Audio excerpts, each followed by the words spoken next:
At that time, sir, people were what we call in Zulu, ngubili.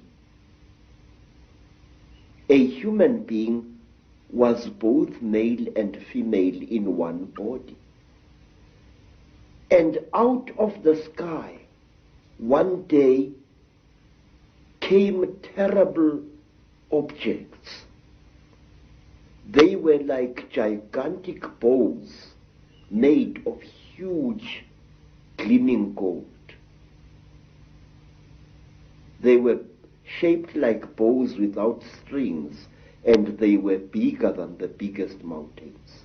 They came out of the sky bringing great noise, black smoke, and fire with them.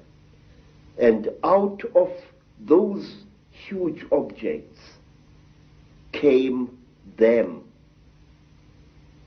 At that time, sir, human beings could not speak. We had no gift of language at that time. And people had, however, great mental power. A man would go into the bush and, using the power of his mind, actually call out an animal which he wanted to hunt and kill for his children. And the animal would appear and kneel down before the man, and the man would kill the animal and take it home. But when the Chitauri arrived in Africa, they told our people that they were gods, and that they were going to give us human beings great gifts on one condition: we had to worship them and accept them as our creators.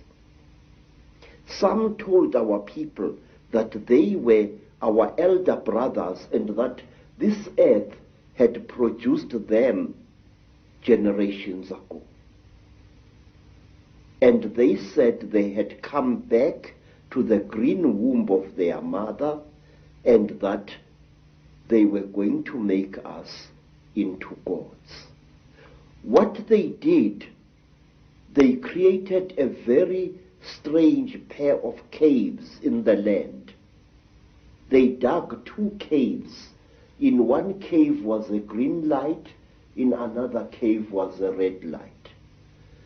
And they drove human beings into these caves, and each human being had to choose which cave the human being wanted to go into. And those who went into the green cave came out as women, and those who went into the red cave came out as men. And then the talkers, the Chitauri, told our people that now they were perfect.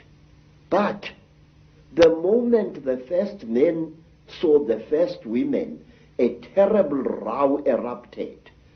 The women hated the men because they looked between their legs and they saw what they thought were snakes dangling between the legs of the men. And the men hated the women because they looked on their chests and they saw these big things. What they were, they did not know. And then the Chitauri laughed. It was to them a very, very big joke. And then the Chitauri said, if you serve us, you wretched little human beings, we are going to make you into gods. And the human beings agreed to serve the Chitauri.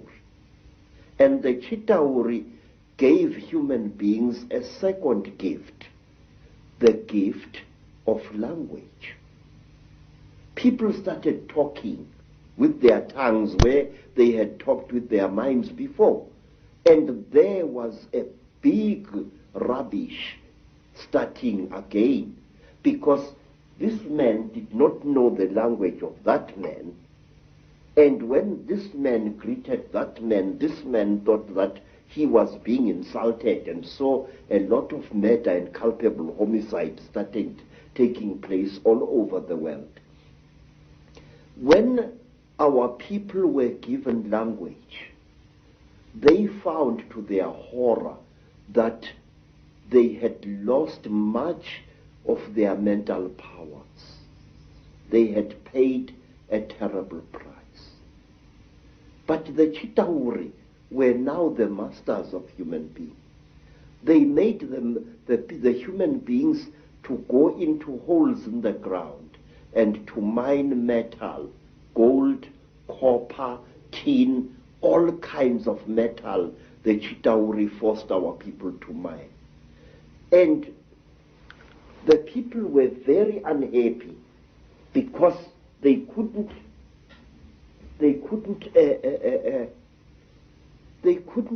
cope with the new sexual differences which were there now between men and women. And then from amongst the Chitauri came a very good female Chitauri. Her name was Mai Nzarantwari Samahongo. Mai Nzarantwari Samahongo was the senior wife of the terrible chief of the Chitauri, Umbaba Gorontwari Samahongo. She was sorry for human beings, this great reptile lady. She said to the poor people, "Ow, you are unhappy." And the people said, "Yes, great one. We go into the holes every day, we dig the stones and we bring it to the gods, but we are not happy." And Mai Nzarantwari scratched her scaly chin and began to think and to think. She was terribly ugly.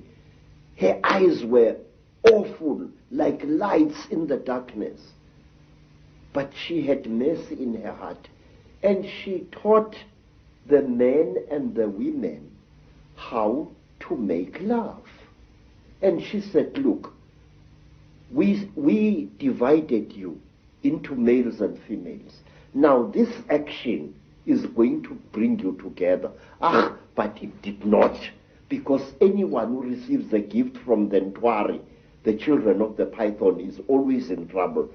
What happened was that when one guy slept with his wife, he didn't find her much, so he went to steal another guy's wife, and there was a big remorse, as we say in African, starting.